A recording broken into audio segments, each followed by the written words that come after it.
Welcome back everyone. आज की video में हम क्या करने जा रहे हैं, तो आज कोई कोडिंग वगैरह नहीं होने वाली। ठीक है, आज हम क्या बनने वाले हैं, आज हम इंजीनियर्स भी नहीं, आज हम प्रोग्रामर्स भी नहीं हैं। आज हम क्या है, आज हम मेडिकल प्रोफेशनल्स हैं।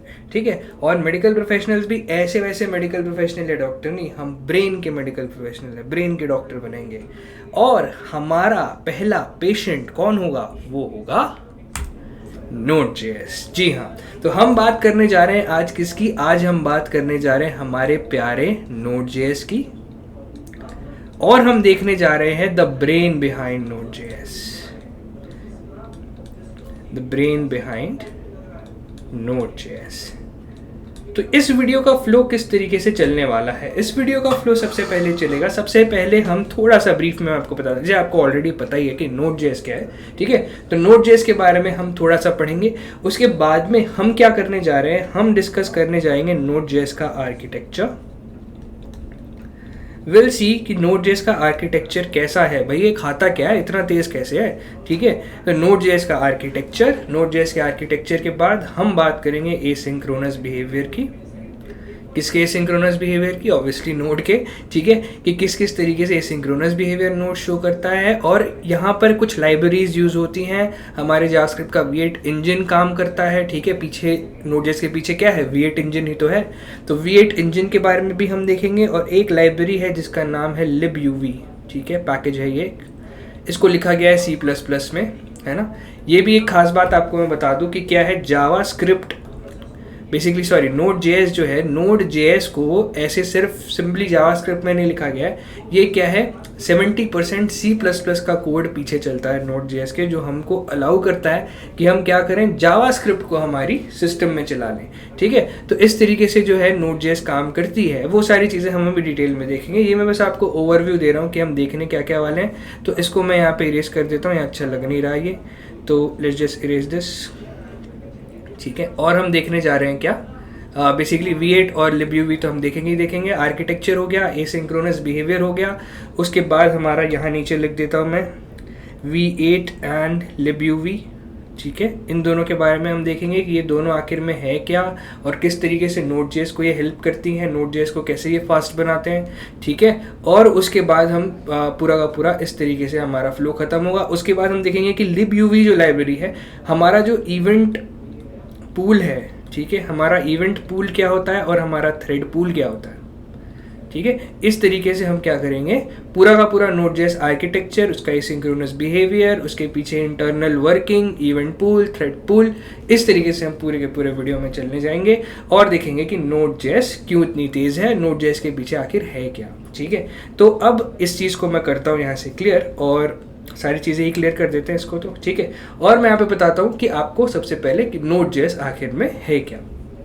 तो सबसे पहली चीज़ है, Node.js जो है ना, वो हमारा क्या है, वो एक रन टाइम एनवायरनमेंट है। तो कोई भी अगर आपसे पूछे कि बताइए Node.js आखिर है क्या, तो वो कुछ नहीं है, वो रन टाइम एनवायरनमेंट है। लेकिन रन टाइम एनवायरनमेंट से तो और चीज़ें कंफ्यूज हो गई कि भाई रन टाइम एनवायरनमेंट अब क्या होता है। ठीक है, ना ही ये कोई फ्रेमवर्क है, ना ही ये कोई लैंग्वेज है, ये रन टाइम एनवायरनमेंट है। अब रन टाइम एनवायरनमेंट का मतलब क्या है कि एक इंजन है हमारे पास जावास्क्रिप्ट का, जो कि क्रोम हमें, जो जिसने बेसिकली गूगल का बनाया हुआ इंजन, वो है हमारा कौन सा इंजन, V8 इंजन। हमारी जो क्रोम ब्राउज़र है ना, उसके पीछे ये V8 इंजन ही काम करता है। ठीक है, जैसे कि आपने जावा में पढ़ा होगा। ठीक है, बेसिकली वो कोड पहले मशीन कोड में कंपाइल होता है, और इस तरीके से किसी भी प्रोग्रामिंग लैंग्वेज की अगर आप बात करें तो हम इसको मशीन कोड में तो कंपाइल करना पड़ेगा। ठीक है, तो ये V8 इंजन हमारे लिए वो काम करता है। तो वो कैसे करता है कि जब भी आप क्या करते हो, जावास्क्रिप्ट का कोड लिखते हो, जावास्क्रिप्ट का कोड जाता है कहाँ पे, हमारे V8 इंजन, या जिस भी ब्राउज़र पे आप काम कर रहे हो उनके लिए अलग अलग इंजन्स होते हैं। ठीक है, जैसे अगर थोड़ा सा मैं आपको बता दूं तो मोजिला फायरफॉक्स की अगर आप बात करें, है ना, MF लिख देता हूँ इसको मैं, मोजिला फायरफॉक्स की अगर हम बात करें। ठीक है, तो मोजिला फायरफॉक्स में इंजन है जिसका नाम है spider monkey. Internet explorer basically, या माइक्रोसॉफ्ट एज की अगर मैं बात करूं, ठीक है, माइक्रोसॉफ्ट एज की, इंटरनेट एक्सप्लोरर की क्या ही बात करना, माइक्रोसॉफ्ट एज की अगर हम बात करें तो उसका इंजन है जिसका नाम है चक्रा। ठीक है, चक्रा। इस तरीके से अलग अलग जावास्क्रिप्ट के इंजन्स हैं, और इसलिए आपने देखा होगा कि अलग अलग ब्राउज़र में जावास्क्रिप्ट कभी कभी अलग बिहेव भी करती है। ठीक है, तो खैर ये सारी चीज़ें तो हम आउट ऑफ कॉन्टेक्स्ट हो रहे हैं, हम बात कर रहे थे नोड की, ठीक है। तो पहले मैं क्या बता रहा था, जावास्क्रिप्ट में हमारे पास होता है V8 इंजन, ठीक है। तो जावास्क्रिप्ट का कोड जो है वो जो भी आपने लिखा है वो जाता है V8 इंजन के पास। V8 इंजन उसको क्या करता है, मशीन कोड में कन्वर्ट करता है, ठीक है। ये मशीन कोड में उसको कन्वर्ट करेगा और मशीन कोड में कन्वर्ट करके वो बेसिकली रन करता था। तो अब क्या किया गया पता है, इस V8 इंजन को उठा करके कुछ इंटरनल काम किया उन्होंने। किसने काम किया, एक शख्स था, एक महापुरुष हैं जिनका नाम है रायंडाल, ठीक है। इन्होंने ही क्या बनाई है, इन्होंने ही लिखा है Node.js को, ठीक है। मेन डेवलपर Node.js के यही थे। तो इन्होंने क्या किया कि V8 इंजन का जो पूरा का पूरा आर्किटेक्चर है उसको उठा करके क्या किया, एक नया बना दिया एनवायरनमेंट। और उन्होंने कहा कि अब ऐसा एनवायरनमेंट मैंने क्रिएट कर दिया है जो कि क्या करेगा कि V8 इंजन को ही यूज़ करेगा लेकिन कोड आपके सिस्टम में चला देगा, ठीक है। इसलिए उसका नाम क्या पड़ गया, रन टाइम एनवायरनमेंट। क्या I am giving you environment जो आपके सिस्टम में जावास्क्रिप्ट का कोड रन कर देगा। दैट सिंपल, ठीक है। इतना सिंपल है, बस यही है, ठीक है। हम इंटरनल में तो जाना नहीं है, हमको पता है भाई रन टाइम एनवायरनमेंट यही होता है कि अगर आपके पास एक एनवायरनमेंट है जो आपको इनेबल कर रहा है कि आप अपने सिस्टम में कोड चला दें, ठीक है। That's your run time environment and that is node. So if someone ask you कि भाई नोड क्या है, तो node is a run time environment, ठीक है। तो इस तरीके से क्या है, नोड हमारा रन टाइम एनवायरनमेंट है। तो चलिए, ये तो बेसिक सी चीज़ थी। अब देखते हैं कि Node.js काम कैसे करता है, ठीक है। तो Node.js काम कैसे करता है, तो हम चलते हैं नेक्स्ट पेज पे। अब यहाँ पर आप देखिए, एक इमेज आपको यहाँ दिख रही होगी, this is your V8 engine plus libuv, ठीक है। ये libuv क्या है अब, ठीक है। थोड़ा सा ब्रीफ में इसके बारे में कर दूँ, डिटेल में भी हम इसको देखने वाले हैं, मैं सिर्फ आपको ब्रीफ कर रहा हूँ अभी। तो V8 के बारे में तो आपको पता है कि V8 क्या है, V8 हमारा जावास्क्रिप्ट इंजन है। और libuv क्या है, libuv एक लाइब्रेरी है जो C++ में लिखी गई है, ठीक है। किस पे लिखी गई है, C++ पे लिखी गई है। और एक मज़े की बात पता है, libuv ही है वो लाइब्रेरी जो Node.js को क्या बनाती है, एसिंक्रोनस बनाती है। बेसिकली जितने भी आपके एसिंक्रोनस IO ऑपरेशंस है ना, libuv ही एनेबल करती है आपके Node.js को कि Node.js उन ऑपरेशंस को परफॉर्म कर पाए अच्छे से। इसके बारे में हम बहुत अच्छे से देखेंगे जब हम बात करेंगे किसकी, इवेंट पूल, थ्रेड पूल, ये सारी चीज़ें क्या होती हैं, तब आपको ये सारी चीज़ें और समझ में आएगी कि libuv इतनी इंपॉर्टेंट क्यों है और libuv का नॉलेज होना हमें इतना ज़रूरी क्यों है अगर हम Node.js के बारे में बात कर रहे हैं तो, ठीक है। तो ये तो हो गया हमारा, ठीक है। तो इसको मैं मिटाता हूँ यहाँ से। और अब मैं आपको क्या एक्सप्लेन करने वाला था, तो अब हम चलते हैं प्रीवियस पेज में। और प्रीवियस पेज में जाकर के खाली पेज है, तो यहाँ पर मैं आपको एक सिनारियो एक्सप्लेन करने की कोशिश करता हूँ कि Node.js आखिर काम कैसे करती है, ठीक है। तो अभी आप Node.js भूल जाइए, अभी आप बात करते हैं कि जावा वगैरह की बात करते हैं। बेसिकली क्लाइंट सर्वर आर्किटेक्चर एक मैं बनाता हूँ यहाँ पे। तो मैं यहाँ क्या करता हूँ, एक लाइन ले ली मैंने और ये एक क्लाइंट बना लिया, ठीक है। इसको हम क्या करते हैं, रेड कलर से बना लेते हैं सपोज। तो ये हमने बना लिया रेड कलर से, अरे लाइन नहीं बना रही क्या, ओके लाइन ले लेता हूँ मैं यहाँ पे एक, हाँ। तो यहाँ पे हमने बना दिया हमारा क्या, एक क्लाइंट, ठीक है। तो ये हो गया हमारा क्लाइंट, इसका नाम मैं रख देता हूँ C1, ठीक है। और लाइन लेता हूँ और इसको मैं बना देता हूँ येलो कलर से, ठीक है। ये क्या होगा, हमारा सर्वर, ये मैं सर्वर बना देता हूँ, बड़ा सा हमारा सर्वर, ठीक है।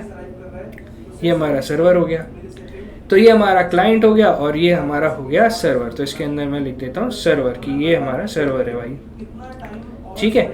अब देखिए क्या होता है, क्लाइंट सर्वर आर्किटेक्चर से आपको पता ही है कि क्लाइंट क्या करता है। क्लाइंट जो होता है वो अलग अलग तरीके के क्लाइंट्स हो सकते हैं। आपका कोई मोबाइल ऐप है, आपकी वेबसाइट है, जो भी आप फ्रंट एंड पे देख रहे हो, आप एक्चुअली क्या करते हो, आप अगर कोई बटन प्रेस कर रहे हो, आपको कोई फंक्शनैलिटी चाहिए है, आपको कोई डेटा चाहिए है, तो आप क्या करते हो, कोई बटन क्लिक करके किसी फंक्शनैलिटी को एक्सेस करने की कोशिश करते हो। लेकिन आप कर क्या रहे होते हो, आप एक रिक्वेस्ट मार रहे होते हो ना, आप एक रिक्वेस्ट भेज रहे होते हो। किसको रिक्वेस्ट भेज रहे होते हो, सर्वर को, कि भाई मुझे डेटा चाहिए, राइट। जैसे कि अगर आप क्रिकबज़ की वेबसाइट पे हो और आप अगर क्रिकेट के फ़ैन हैं, फुटबॉल के फ़ैन हैं, राइट, तो आप किसी स्पोर्ट्स की वेबसाइट पे हो और आपको वहाँ से लाइव स्कोर पता करना है, तो आप क्या करोगे, उस वेबसाइट को ओपन करने जाओगे, मतलब उसको रिक्वेस्ट करोगे कि यार ये वेबसाइट आप ओपन करके दीजिए, मुझे डेटा चाहिए, मुझे डेटा देखना है कि क्या चल रहा है मैच में, ठीक है। तो वही होता है। तो आप हो गए क्या, आपका जो फ्रंट एंड वाला पोर्शन है वो गया क्लाइंट, और वो रिक्वेस्ट करेगा कहाँ पे, वो रिक्वेस्ट करेगा आपकी, इसको ब्लैक से बनाते हैं, वो रिक्वेस्ट करेगा कहाँ से,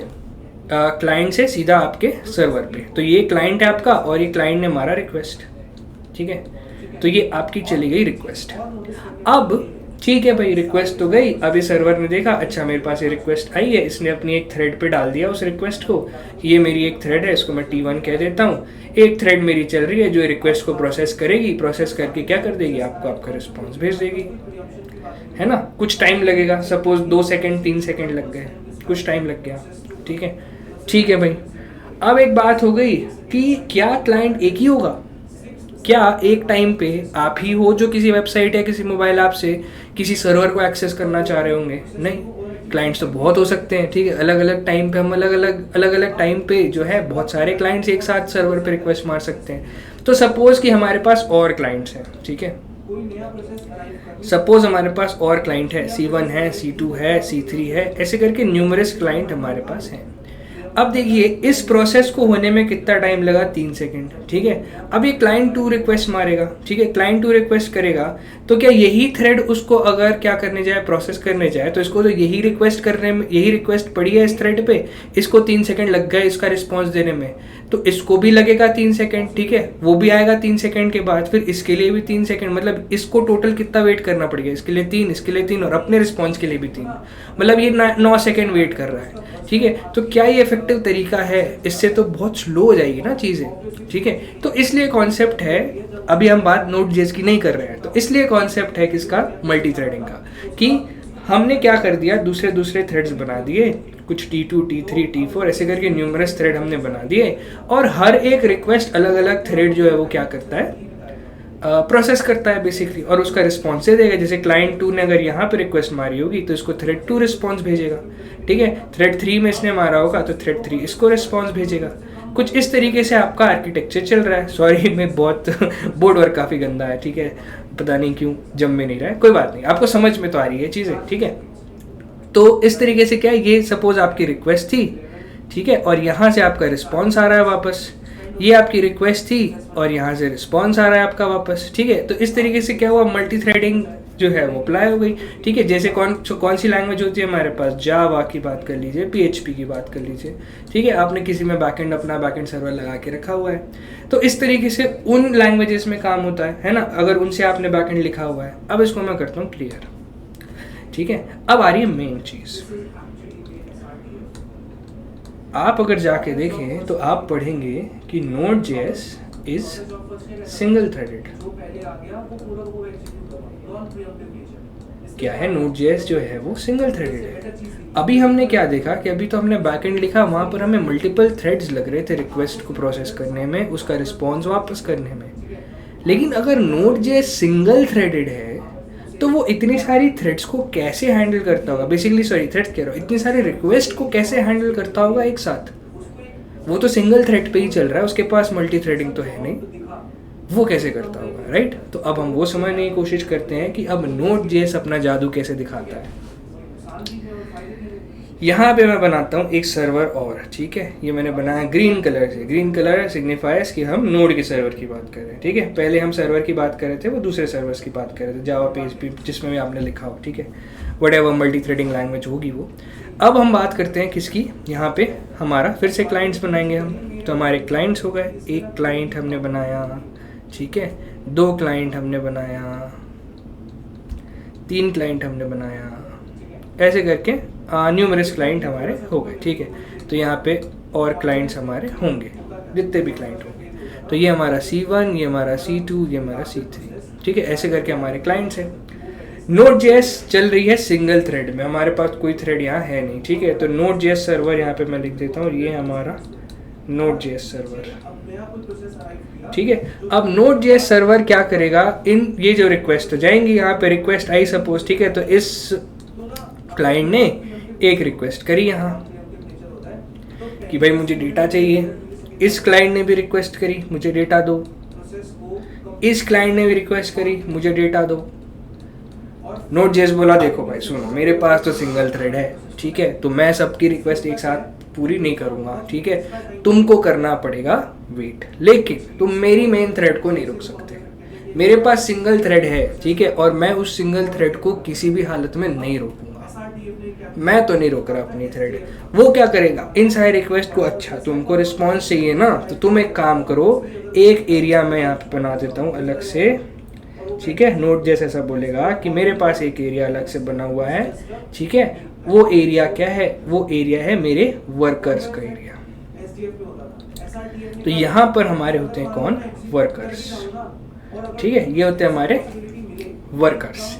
नोड जेएस कहेगा कि ये जो रिक्वेस्ट आई है मेरे पास, मैं अभी तो तुमको रिस्पॉन्स दूंगा नहीं, क्यों, क्योंकि मेरे पास तो मेरी सिंगल थ्रेड है, ठीक है, यहाँ पे मैं लिख देता हूँ ST stands for single thread, मेरी सिंगल थ्रेड मैं रुकूंगा नहीं, तो तुम ये रिक्वेस्ट उठाओ और ये जो रिक्वेस्ट 1 और रिक्वेस्ट 2 और रिक्वेस्ट 3 इस तरीके से कर देता हूँ मैं, ये रिक्वेस्ट को भेज दो भाई तुम यहाँ पे मेरे वर्कर के पास। तो एक रिक्वेस्ट 1 वहाँ इस वर्कर के पास चले गई सपोज, ठीक है, वैसे ही रिक्वेस्ट 2 आई होगी तो रिक्वेस्ट 2 चले गई, रिक्वेस्ट इधर, यहाँ रिक्वेस्ट 2 आ गई होगी, यहाँ रिक्वेस्ट 3, ऐसे करके बहुत सारे वर्कर्स वो अपने अलाइन करके रख चुकी है, ठीक है।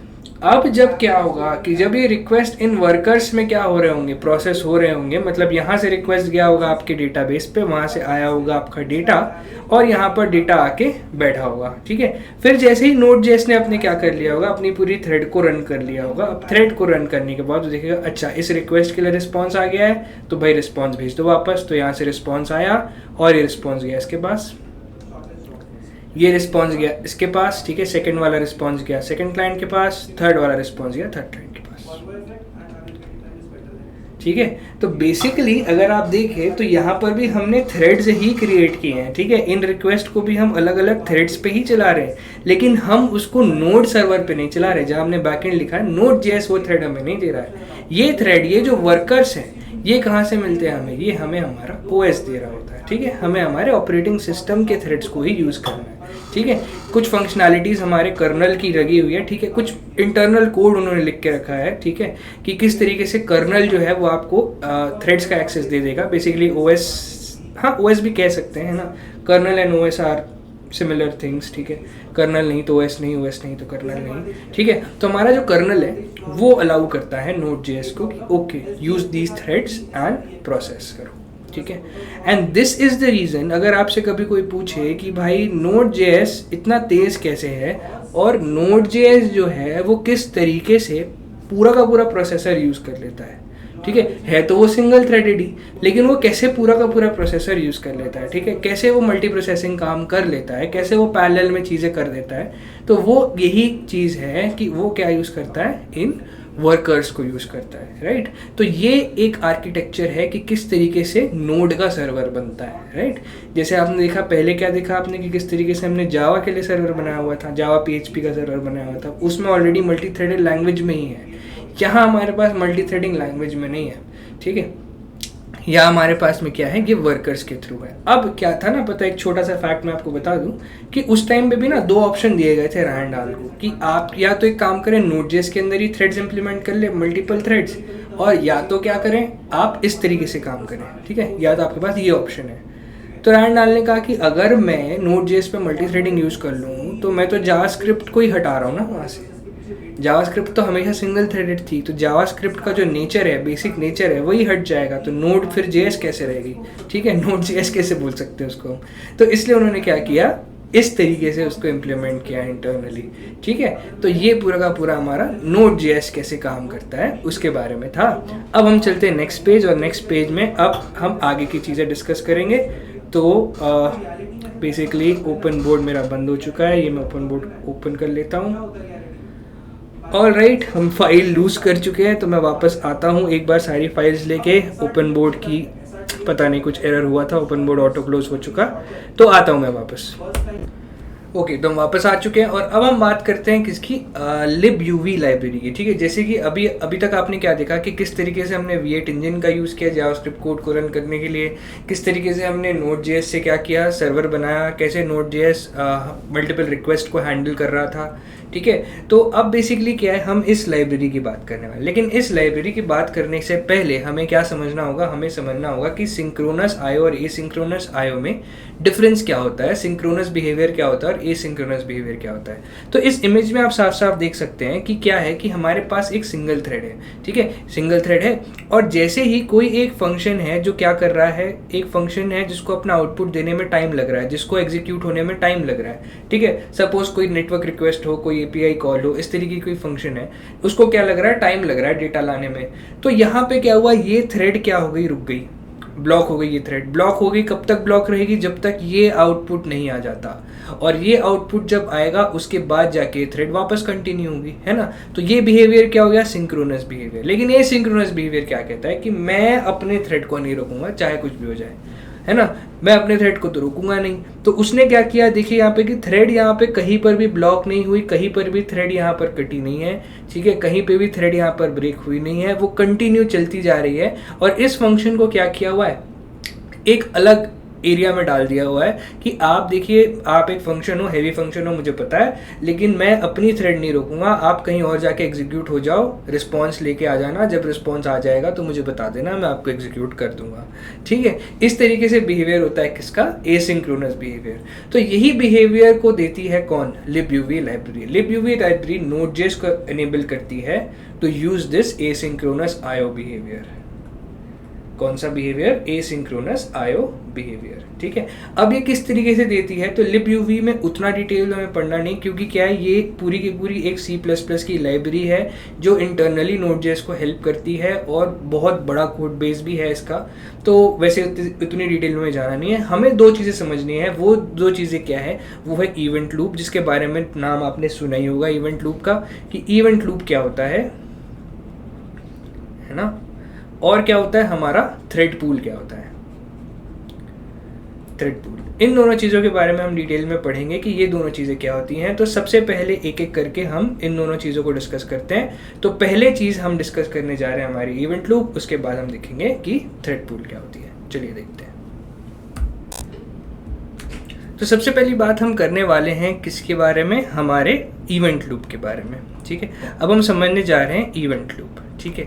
तो देखते हैं इवेंट लूप असल में होता क्या है। तो सबसे पहले मैं एक काम करता हूँ कि जब भी हम हमारे जावास्क्रिप्ट का कोड रन करते हैं, तो आपको अब तक तो पता होगा कि हमारे पास में कॉल स्टैक बनती नहीं है, मतलब है हमारे पास कॉल स्टैक में हमारा कोड एग्जीक्यूट होता है। हमारे पास हमें नोड API या ब्राउज़र API के लिए एक लिस्ट बनानी पड़ती है, वहाँ पर नोड APIs ब्राउज़र APIs होते हैं हमारे पास होता है क्या? कॉल बैक क्यू, ठीक है। और अगर स्पेसिफिकली हम बनाना चाहें तो हम एक माइक्रो टास्क क्यू भी यहाँ बना सकते हैं, ठीक है। इस तरीके से कुछ कुछ हमारे पास में चीज़ें होती हैं जब हम जावास्क्रिप्ट को ड्राई रन करना चाहें, उसको देखना चाहें, behind the scene working event loop की, है ना, विजुअलाइज करना चाहें अगर हमारे कोड को, तो इस तरीके से हम विजुअलाइज कर सकते हैं। अब सपोज आपके पास में कुछ जावास्क्रिप्ट का कोड लिखा हुआ है। सपोज मैं यहाँ पर एक कंसोल लॉग स्टेटमेंट कर रहा हूँ, हाय, ठीक है। और सपोज हम यहाँ पे क्या कर रहे हैं, एक सेट टाइम आउट यूज़ कर रहे हैं जिसके अंदर क्या है, एक कॉल बैक है। एक दूसरा सेट टाइम आउट यूज़ कर रहे हैं जिसके अंदर एक कॉल बैक है ना। इस तरीके से कॉल बैक फंक्शंस हमारे हैं सेट टाइम आउट में। और हमारे पास क्या है, कुछ प्रोमिसेस वाले कोड हैं, यहाँ कुछ प्रोमिसेस का कोड यहाँ लिखा हुआ है, ठीक है। और हमारे पास क्या है, एक और कंसोल लॉग है, ऐसा कुछ है, ठीक है। बाय कर देते हैं इसको, ठीक है जी। इस तरीके से कुछ हमारे पास जावास्क्रिप्ट का कोड लिखा हुआ है। अब इस कोड को हमें क्या करना है, ड्राई रन करके देखना है। और यहीं पर मैं आपको समझाने वाला हूँ कि इवेंट लूप क्या है, ठीक है। तो यहाँ पे आपको कहीं इवेंट लूप तो दिख नहीं रहा होगा, उसको हम इंट्रोड्यूस करेंगे थोड़ी देर में। तो चलिए देखते हैं। सबसे पहले क्या, कंसोल लॉग हमारे पास है, हमारा मेन थ्रेड बेसिकली यहाँ कॉल स्टैक में। ये हमारा क्या है, ये हमारा कॉल स्टैक। मैं इसको CS लिख देता हूँ, ठीक है, this is our call stack. अब ये कॉल स्टैक में क्या होगा, कंसोल लॉग जाएगा और ये जा करके लॉग हो जाएगा। तो यहाँ देखेगा कॉल स्टैक, देखा अच्छा तुम तो मेरे ही फंक्शन हो, जावास्क्रिप्ट का ही फंक्शन है। तो जाकर के आउटपुट पे क्या कर देगा, इसको बेसिकली यहाँ लाएगा console.log को, और इसको एग्जीक्यूट कर देगा जो भी इस console log के अंदर होगा। क्या है इस console log के अंदर, हाय। तो मैं ना यहाँ पे आउटपुट भी लिखता रहता हूँ साथ साथ, ये मैंने लिख दिया, हाय प्रिंट हो गया, ठीक है। अब आप देखिए ये सेट टाइम आउट इनकाउंटर हुआ है नेक्स्ट लाइन में क्या इनकाउंटर हुआ, एक सेट टाइम आउट फंक्शन। अब सेट टाइम आउट को कॉल स्टैक देगा कि तुम एक सेट टाइम आउट हो विद अ कॉल बैक, ठीक है। तो मतलब तुमको एग्जीक्यूट होने में लगेगा टाइम, प्लस तुम मेरे कोड तो हो नहीं, ठीक है। तुमको मैं अपनी थ्रेड में तो चलाऊंगा नहीं, तुम बेसिकली नोड से आ रहे हो, तो तुम जाके वेट करो नोड API में। तो एक सेट टाइम आउट यहाँ जाके वेट करने लगा, सेट टाइम आउट एक और मिला, ये भी जाके वहाँ वेट करने लगा। प्रोमिसेस का कोड भी एसिंग का वेट वाला ही होता है। तो सपोज अगर आपने कोई प्रॉमिस वाले कोड लिखे हैं तो वो भी यहाँ जाके वेट करने लगा, ठीक है। सारी चीज़ें आपकी एपीआईज में जा करके वेट करने लगी। वेट करने के बाद क्या हुआ, ये जो प्रोमिसेस है, प्रोमिसेस, ठीक है, आपको पता है प्रोमिसेस का कोड कहाँ आता है, माइक्रोटास्क क्यू में आता है। तो जो भी प्रोमिसेस का कोड होगा P1 P2 कुछ इस तरीके से मैं लिख देता हूँ, ये आ जाएगा आपके माइक्रोटास्क क्यू में। और जो ये call back, set time out, set interval है, ये आ जाएगी, सॉरी, ये माइक्रोटास्क क्यू में, और ये आ जाएगा आपकी कॉल बैक क्यू में, set time out 1, set time out 2, जो भी आपने लिखा होगा, ठीक है। लेकिन यहीं पर तो है ना इंटरेस्टिंग बात, और वो इंटरेस्टिंग बात क्या है, वो इंटरेस्टिंग बात ये है कि ये आपकी कॉल बैक क्यू है। पहले लिख देता हूँ भाई ताकि क्लियर रहे चीज़ें ना। और ये आपकी क्या है, माइक्रोटास्क क्यू है,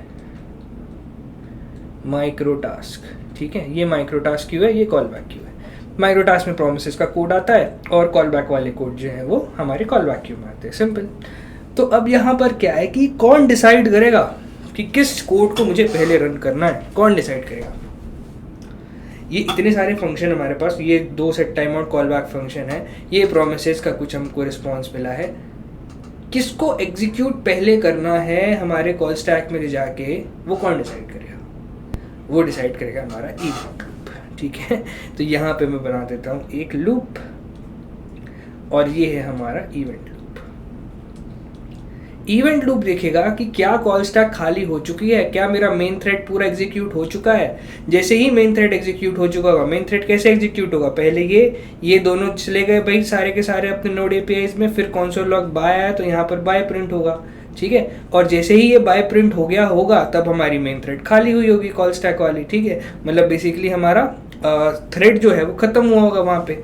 तो अब यहाँ पर जब कोड खत्म होगा उसके बाद इन सारी चीज़ों की बारी आएगी, और ये बारी डिसाइड कौन करेगा, ये बारी डिसाइड करेगा इवेंट लूप। तो इवेंट लूप कुछ है नहीं, इवेंट लूप है हमारा सिक्योरिटी गार्ड, ठीक है, कि किसको एंट्री पहले देनी है, ठीक है, वो खड़े रहते हैं ना, तो वो है किसको एंट्री पहले देनी है, कौन लाइन में पहले आएगा। तो लाइन में पहले आएगा कौन, प्रोमिस। माइक्रोटास्क में जो भी फंक्शन होते हैं वो होते हैं हमारे वीआईपीज, ठीक है, वो वीआईपीज होते हैं। तो इनको क्या मिलती है, पहली प्रायोरिटी मिलती है। तो इनको पहली प्रायोरिटी मिलेगी तो वो है हमारे कौन से, प्रोमिसेस के कोड, ठीक है। तो प्रोमिसेस के कोड जो भी होंगे आपके पहले एग्जीक्यूट होंगे, ठीक है, माइक्रोटास्क से निकल के।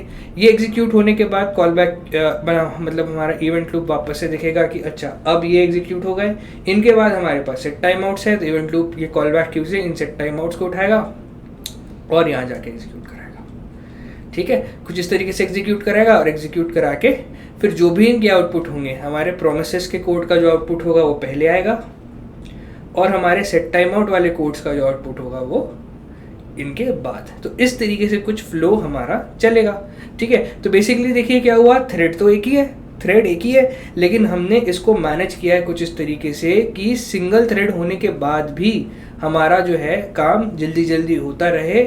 कैसे, माइक्रोटास्क क्यू, कॉल बैक क्यू और इस इवेंट लूप की हेल्प से, है ना। जो भी एसिंक्रोनस फंक्शंस होंगे वो जाएंगे हमारे यहाँ, वेट करेंगे, जैसे ही ये प्रोसेस हो चुके होंगे लास्ट में उनका रिस्पॉन्स हम वापस कर देंगे, ठीक है। तो कोई ऐसे देरी ज़्यादा होगी नहीं, कुछ ज़्यादा टाइम लगेगा नहीं। तो इसलिए क्या है, Node.js काफ़ी तेज़ भी चल जाता है। तो इस तरीके से होता है हमारा Node.js का इवेंट लूप आर्किटेक्चर, ठीक है। तो इवेंट लूप समझने के बाद अब हम देखते हैं कि हमारी थ्रेड पूल क्या होती है।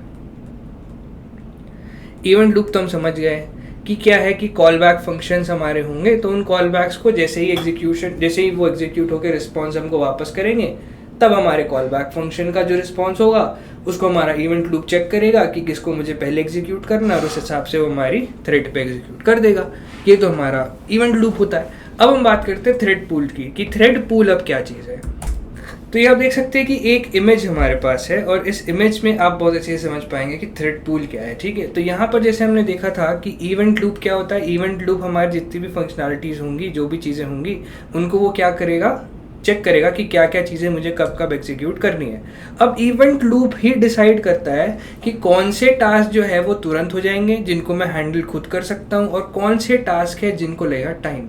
अब टाइम टेकिंग टास्क क्या है, अगर आप कोई नेटवर्क रिक्वेस्ट कर रहे हैं, ठीक है, जैसे किसी एपीआई से आप कोई डेटा लाना चाहते हैं, ठीक है, तो उस पर लगेगा टाइम, ठीक है। जैसे कि आप ओएस के साथ आपको कुछ करना है, ठीक है, आप ओएस के साथ में क्या करना चाहते हैं, ओएस के साथ कोई बेसिकली आई ऑपरेशंस करना चाहते हैं, ठीक है, नेटवर्क रिक्वेस्ट मानना चाहते हैं, इस तरीके की चीज़ें आप करना चाहेंगे तो उस पर लगता है टाइम, क्योंकि वो हैवी टास्क होते हैं। तो इवेंट लूप उनको क्या करेगा, खुद ही जज करेगा कि कौन से टास्क हैवी हैं और कौन से टास्क लाइट है।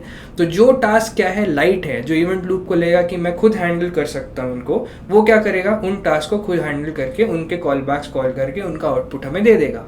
लेकिन अब जो टास्क हैवी हैं उनको वो क्या करेगा, एक अलग हमारे पास में क्या है, कंटेनर है जिसका नाम है थ्रेड पूल।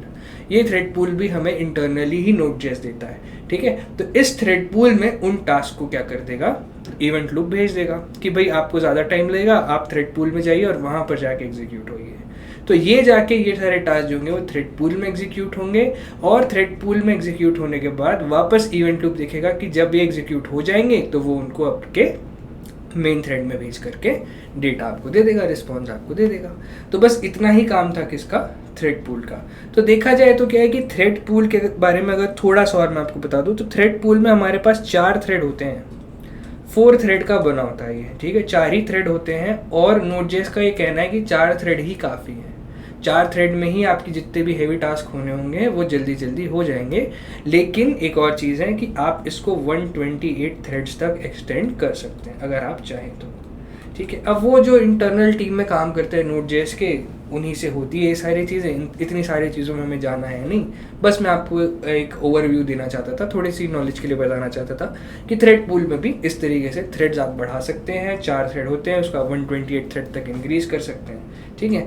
तो आई होप आपको event loop, event Q, thread pool और इवेंट लूप किस तरीके से काम करते हैं, कॉल बैक क्यूज़ क्या होती हैं, Node.js का आर्किटेक्चर कैसा है, Node.js एसिंक्रोनस कैसे बन जाता है, ठीक है, और libuv और बेसिकली जो हमारा ये क्या हो गया, ओके, ओपन मोड हमारा फिर से क्लोज हो चुका है। तो सही है फिर बेसिकली, क्योंकि हमारी वीडियो एंड ही हो चुकी थी। तो आई होप आपको सारी चीज़ें समझ में आई होगी। एंड अगर वीडियो पसंद आई है तो वीडियो को लाइक करें, हमारे चैनल को सब्सक्राइब करें, देखते रहिए पिप कोडिंग। मिलते हैं नेक्स्ट वीडियो में।